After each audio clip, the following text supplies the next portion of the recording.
So in today's video, we're going to talk about how to prepare students for the CM exam in theory, specifically regarding their key signatures and key signature recognition.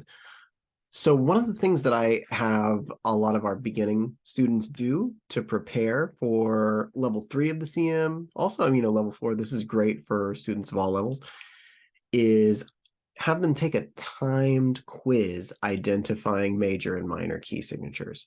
Um, the reason behind this is just that key signatures are so foundational to any other topic they're going to do with reading music, that if they spend the whole time on a question figuring out the key signature, that's a lot of time that could have gone towards thinking about something else. So my goal with timed exams is really to get students to recognize them very quickly so that they can move on to whatever other aspects of the notation they'll be asked about. So the first thing to think about, right, is when we show students key signatures, they usually see something like this, right, or perhaps the circle of fifths, where you just got this giant field of key signatures, and it can get a little overwhelming. So the first thing I like to do is break it up, tell students, remember to break it up into different categories. So this is the first way I have them memorize this is we've got, notice up at the top here, right? I'd say these are the basic keys, but these are really the easy keys, right? So memorize the 3 easy keys, and then the 4 sharp keys, and then the 4 flat keys, right? So the reason I do this is because these easy keys should be the ones that you see and it's automatic, right? So C major, 1 sharp is G major, 1 flat is F major. Like, you should know all those. And we'll get to the minor key signatures here in a second, but this information sheet is mostly focusing on major.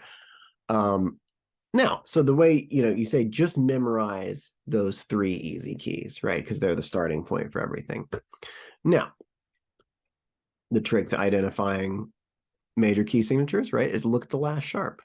Just look at the last sharp in the key signature, and that is going to be the leading tone. So that's going to be the 7th note in the scale.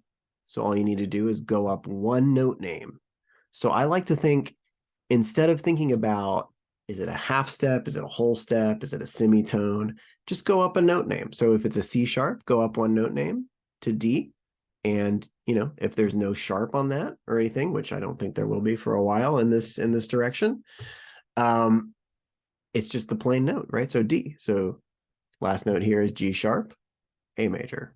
And that's easy enough for students to remember. So major keys with sharps, you look at the last sharp, and that's the 7th step of the scale. So go up 1 note name, and you have the major tonic.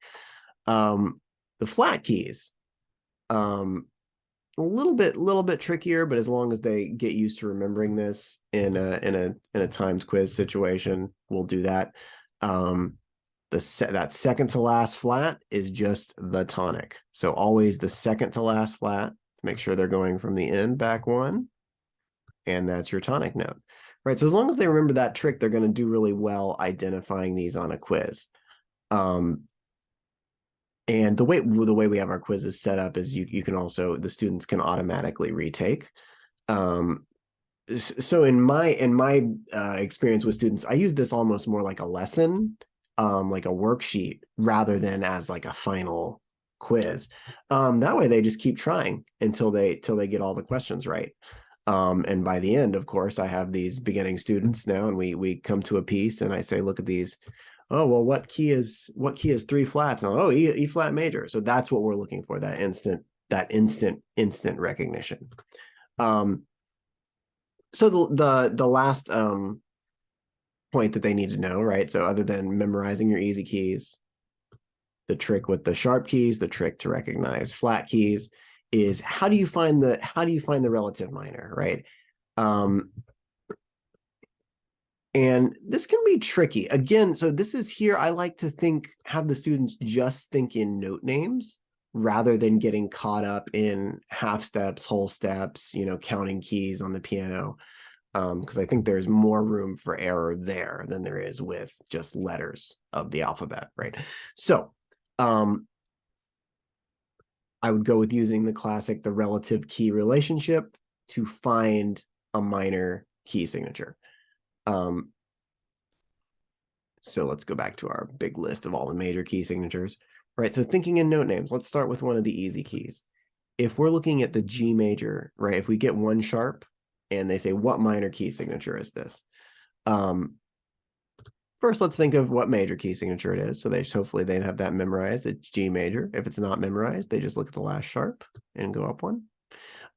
So what I tell them is to find the relative minor key of any major key.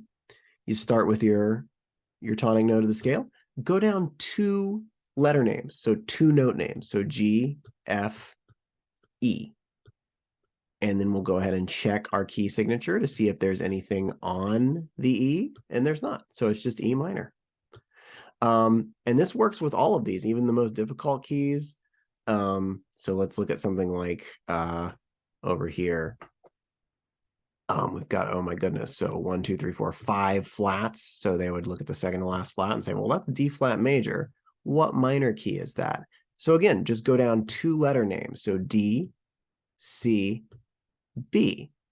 And then you just check the key signature and say, is there a flat on that B? And there is. So it is B flat minor. So I think that avenue to finding the relative minor key is a lot more foolproof, especially for beginning students, than thinking explicitly about going half steps and whole steps. Just go down 2 letter names and check the key signature to see if there's a flat or a sharp on that there. And, I find that when students have to do this in a timed quiz situation, so something like 20, recognizing 20 key signatures in 3 or 4 minutes, there will be a little bit of a barrier at first, but by doing it over and over and over again, they're going to start to do some of this mental work, thinking through the method, and also just memorizing some of these, right? They'll start to, especially the maybe up to 2, 3 flats or sharps, a lot of the time they'll just start to recognize them. And that's the ultimate goal, right? To get past the strategy and just to know. Yeah, so in our next video, we'll be talking about the other component sort of this, which is working with major and minor scales and how to get students started in identifying major and minor scales with a 5-finger pattern.